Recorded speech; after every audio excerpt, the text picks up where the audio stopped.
Hello students, this is our chapter chemical coordination and integration. We are studying about all the hormones produced in our body.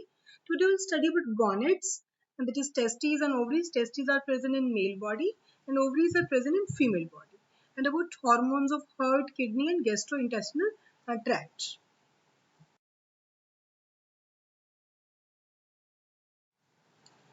A pair of testes is situated in the scrotum of male. The connective tissue present between the seminiferous tubule in a testis contains small clusters of endocrine sacs called interstitial cells or Leydig cells. These cells secrete various male sex hormones called androgens. The principal androgen is testosterone. So what are the functions of testosterone? It stimulates the growth and development of male secondary sex organs like seminal vesicles, prostate gland and penis. It also helps to maintain their normal functions because these organs don't produce gametes and only help in reproduction. They are called secondary sex organs. The hormones also stimulates the development of male secondary sexual characters like beard, mustache and low pitch male voice in man.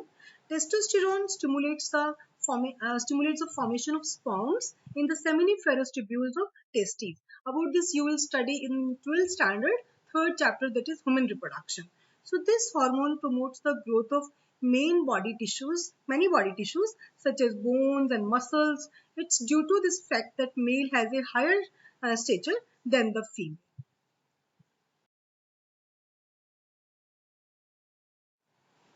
So androgens play a major role in the process of spermatogenesis, means formation of sperms, and androgens affect on neural system and influence on the male sexual behavior, that is libido. And these are also going to affect on the protein and carbohydrate metabolism.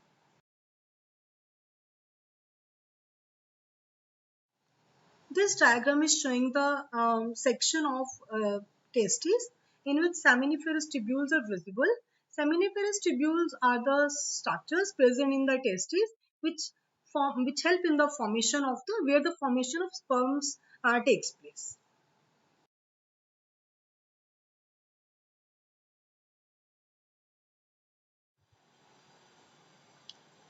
In a female, the ovaries are located in the pelvic cavity in close proximity to the oviducts and the uterus.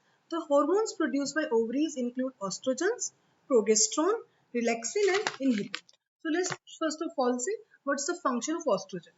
These are secreted by the cells of Graafian follicles. Estradiol is the principal feminizing estrogen. It stimulates the development of female secondary sexual characters during puberty and maintains them during reproductive years of adult life. It also stimulates maturation of ova, maturation of egg in the ovaries and development of uterine epithelial and mammary glands. Next one is progesterone. Progesterone is secreted by corpus luteum. Corpus luteum is the structure which is produced when the Graafian follicle ruptures and ovulation occurs, then corpus luteum is formed. It stimulates further the development of uterine epithelial and also it's required for the formation of placenta and maintenance of pregnancy. So this is also called pregnancy hormone. So next is relaxin.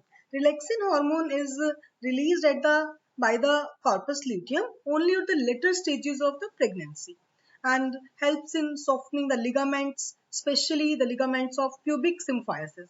So it also affects other ligaments, affects the woman's foot ligaments. It may experience or increase in shoe size following pregnancy. So next one is inhibin. Inhibin is secreted by the corpus luteum. Inhibin hormone activates the follicle stimulating and gonadotropin releasing hormone production.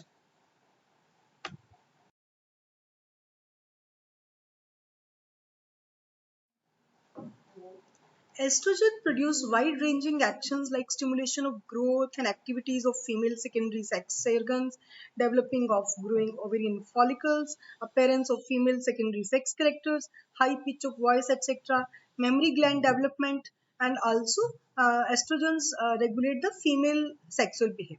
So as I have already told you, the progesterone supports pregnancy.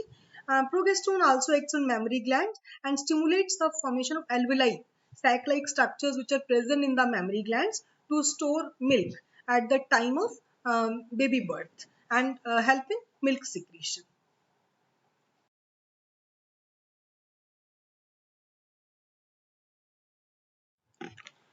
This diagram is showing the section of ovary. You can see primary follicles, then developing follicles, then secondary oocyte, and then mature Graafian follicle. And then when this mature Graafian follicle ruptures, then ovum is released. And then Graafian follicle turns into corpus luteum, which was I was talking about in previous slide. So you must remember that every month ovulation occurs, and when pregnancy occurs, then ovum fertilized, and no ovulation occurs then, and no menstruation period then occurs in the body of female.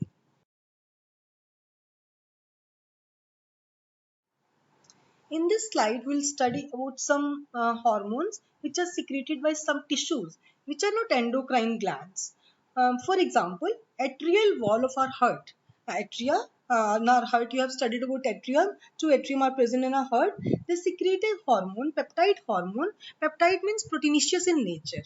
Atrial natriuretic factor, ANF, which decreases blood pressure. When blood pressure is increased, anti-atrial natriuretic factor is secreted, which causes dilation of blood vessels. Means जब blood vessels dilate हो जाएंगे तो blood pressure अपने आप कम हो जाएगा. And next one is juxtaglomerular cells of kidney. This you all have studied about in this juxtaglomerular cells in kidney in excretion chapter. Produce a peptide hormone. Peptide again means the hormone which is proteinaceous in nature. Erythropoietin, which stimulates erythropoiesis, means formation of RBC. So endocrine cells present in different parts of gastrointestinal tract secrete four major peptide hormones: gastrin. Gastrin acts on gastric glands and stimulates the secretion of HCl and pepsinogen. Next is secretin, which acts on pancreas and stimulates the secretion of water and bicarbonate ion. Next is cholecytokinin. Cholecytokinin, which acts on both pancreas and gallbladder and stimulates the secretion of pancreatic enzymes and bile juice. So next one is GIP, gastric inhibitory peptide.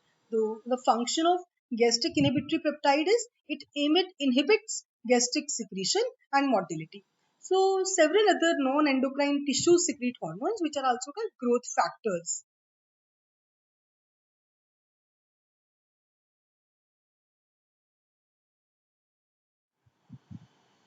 This chapter is very important as all the hormones we are studying in this chapter will help to study the next class, that is 12th class, all hormones we have to study there. So I'm again repeating gastrin, which is secreted by the mucosa of pyloric region, and it acts help in the stimulation of secretion of hydrochloric acid and pepsinogen. Next is secretin. Secretin I have told you about that it helps to secrete acts on exocrine part of pancreas and stimulates the secretion of water and bicarbonate ions. So it increases secretion of bile also. Cholecytokinin, this hormone is secreted by the mucosa of entire intestine.